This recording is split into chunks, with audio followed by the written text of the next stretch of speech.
And I'm joined now by His Excellency Tarek El-Molla. He is, of course, the Minister for Petroleum and Mineral Resources in Egypt. So thank you so much for taking the time, Your Excellency. I know you're very busy. Tell me, since we talked to you last, a lot has happened in Egypt. It's been very busy and we had a great session there. Tell me a little bit about the new projects and what's going on in your country. Well, I got the opportunity to have with me major players that we have in Egypt, and among which is BP and Eni and Shell. And we had the opportunity to talk about our success stories. At least, I'm not talking about the last 3 years, but at least we are going to talk about what happened over the last year.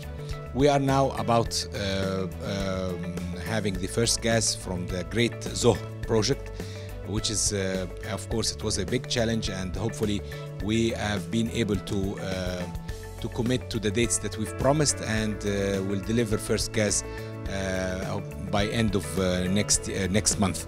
So this means by end of this year. The second thing that we've been able also to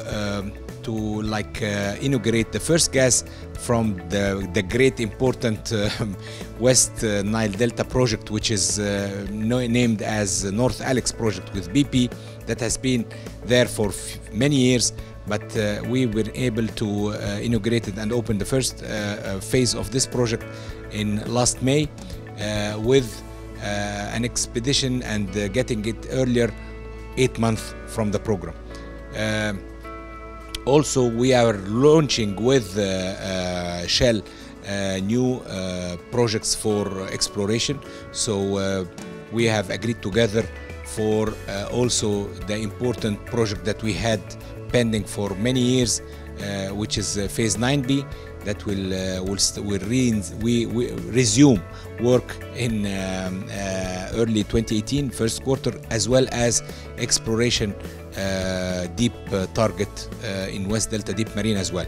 So at the same time, we had important projects with BP and Eni together, which was the great Norris success story of a field that had almost reached almost zero production, 9 million cubic foot per day.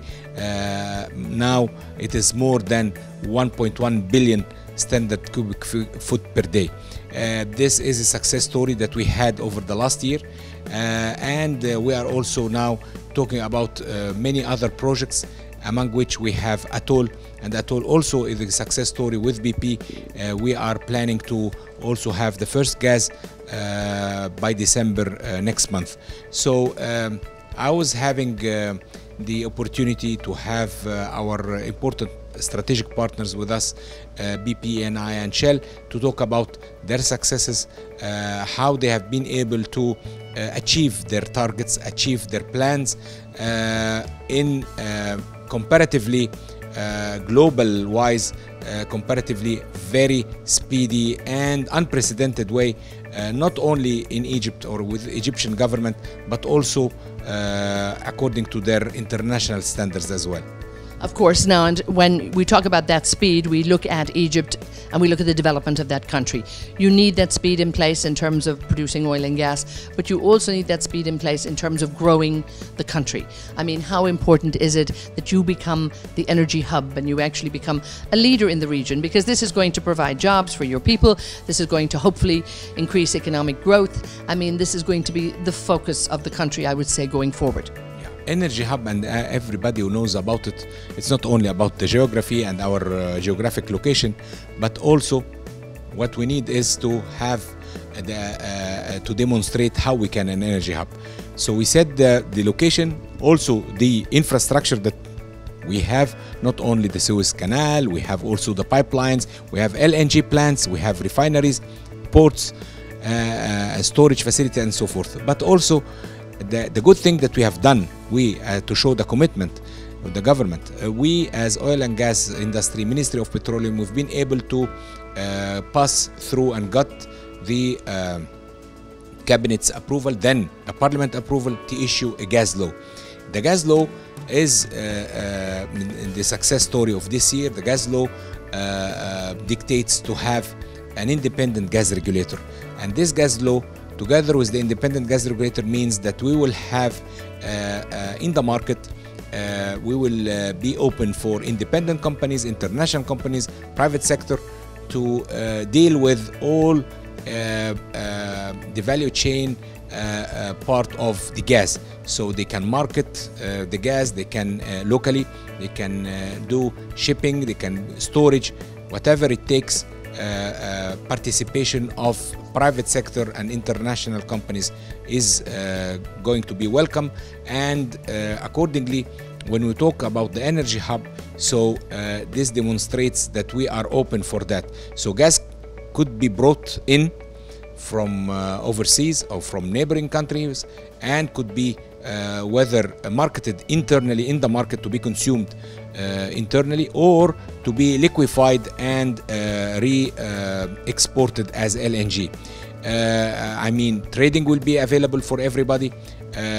Infrastructure is there, so the independent regulator would put the transparent, fair fees for usage of the state-owned infrastructure.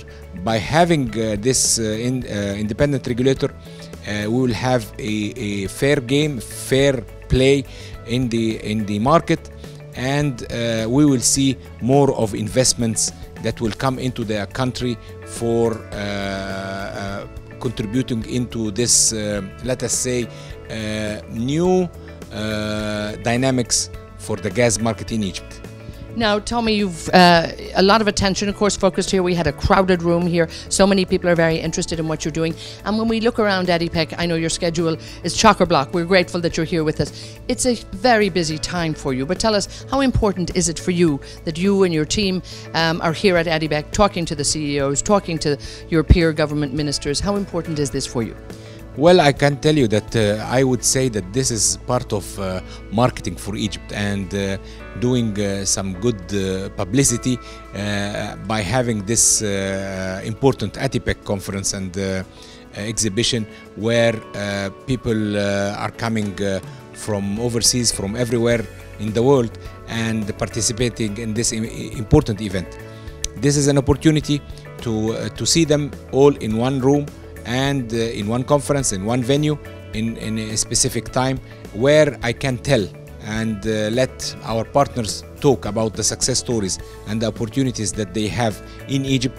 Then and thus I would be able to attract more investments and more investors and more interested in our Egyptian market. And just before you go, I know you have a big conference coming up in February, and so tell us a little bit about 12th to the 14th of February, all roads to Cairo, I believe. Yes, well, we are trying actually to get out in the market and to have our own oil and gas petroleum show, which would perhaps not only cover the Egyptian market, which is a big market, but perhaps North African. However, this will be the second edition, and we can see that we are getting some learning. Our learning curve is improving, and we are getting some best practices from ADIPEC, and we are trying to do something good. Therefore, coming also to ADIPEC and inviting our guests and participants being here, and tell them to come and be part of our story in Egypt's February 2018. That will be good. And the other thing is that it will be under His Excellency's patronage at the President Sisi. So we are proud also to demonstrate that the President himself is really supporting our growth and our ambitious plans in Egypt for the oil and gas sector. And we hope to have a successful event in February.